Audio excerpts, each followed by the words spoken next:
how in the world did Satoshi figure this out? How did he? I don't understand how he could conceptualize this. It just doesn't make sense to me. It's an incredible work of genius when you think about just the amount of expertise that he had to have in different fields of knowledge to bring this monster together is absolutely astounding. Yeah, well, just the conceptualization to begin with, let alone the implementation, the engineering implementation. To be fair, I mean, it wasn't like he invented this problem. It's a problem that had been around for many decades. People had been trying to build a digital form of money for decades. Since the 1970s and 80s and 90s, there have been attempts to do something like this. And the different attempts to produce something like this always came up against a technical problem called the Byzantine generals problem. And then Satoshi figured out a solution to it through the proof of work system, which is absolutely astounding. So tell me about that. That sounds, if we can do that without deviating too much. So what is that problem and how did he solve it? Well, the problem is essentially about how to get all the different nodes on the network to agree on the same version of what's going to happen together. How do they all agree without having a central command authority? That's really the issue. And why was that the Byzantine generals problem? Ashamed to say it, but I'm not very much up on my history. I'm not sure where the history of the term comes from. Okay. Well, I won't torture you with that then. But he solved the problem of consensus verification without a central authority. Exactly. And the way to do it was to have this expensive ritual called proof of work being performed before any of the members of the network proposes a block of transactions to be added onto the record of transactions. So Bitcoin is, it's a record of transactions that exists over tens of thousands of computers. And the issue is how do you make sure that people don't put in fake transactions in this record? Well, the way he did it was that anybody anywhere in the world could come in and propose new transactions. But in order to have your transactions added, you must first solve this problem, this mathematical problem, the proof of work mathematical problem. And that's actually expensive to solve. It takes your computer running for many, many hours to be able to try and figure out a solution to those things, and for it to get lucky once every 10 minutes. So you have to spend serious money in order to be able to commit to make the claim of the new transactions. And so once it's like if you just allow everybody to present their record of transactions, then there's no mechanism of coordinating between everybody. Whose record do we pick from all those thousands of people?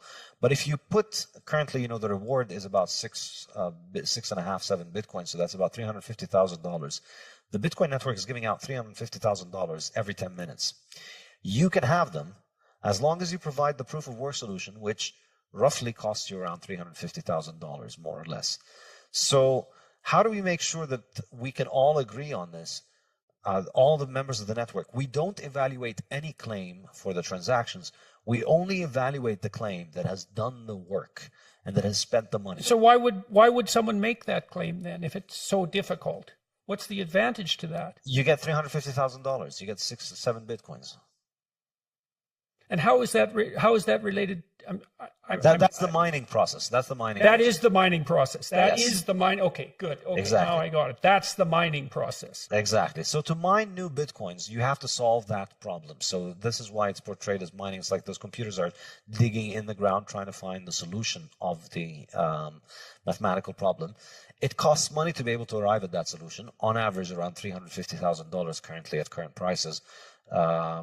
So that's in order to be able to make a claim to get that, your claim doesn't get looked at unless you've solved the problem.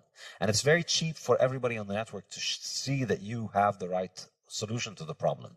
But it's very expensive to arrive at that solution. So the solution is like this very difficult key to find. But once you've found it, it's trivial to verify that this is the right key because you just put it in the lock and it works. So it's instantaneous and very cheap for members of the network to figure out that this thing is correct. So you set up this massive hurdle, essentially.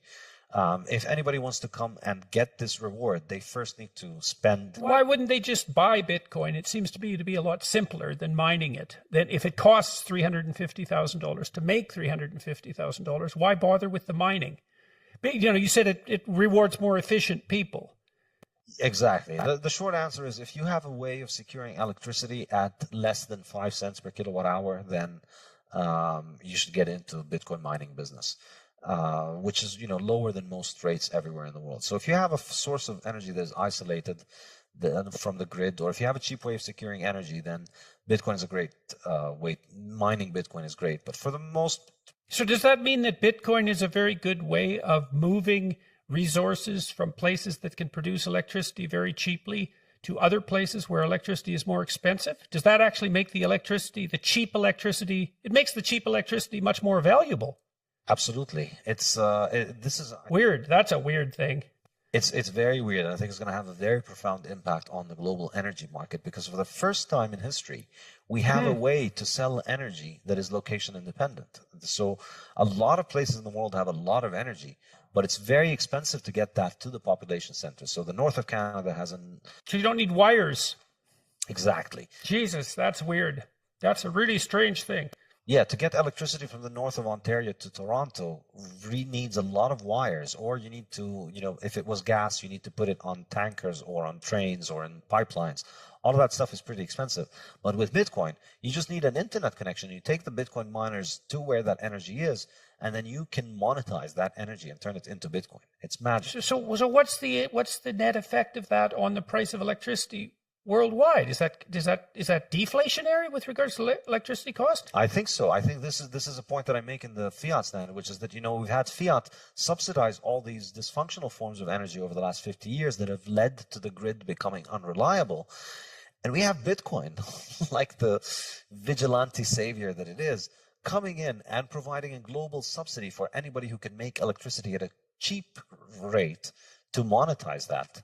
And I think, well, not only at a global subsidy, but so interesting, because not only you could go to where the energy is cheap with virtual certainty that you're going to make more and more money as the value of the Bitcoin increases by investing there, assuming that the value of Bitcoin is going to continually increase, which is a logical presupposition if it's as stable as is claimed, and it's finite in the way that you're describing, and increasingly widely accepted by vast numbers of people. So it's also an investment that's likely to increase in value over time rather than decrease. So it takes some of the uncertainty out of investing in cheap electricity generating processes that are geographically isolated.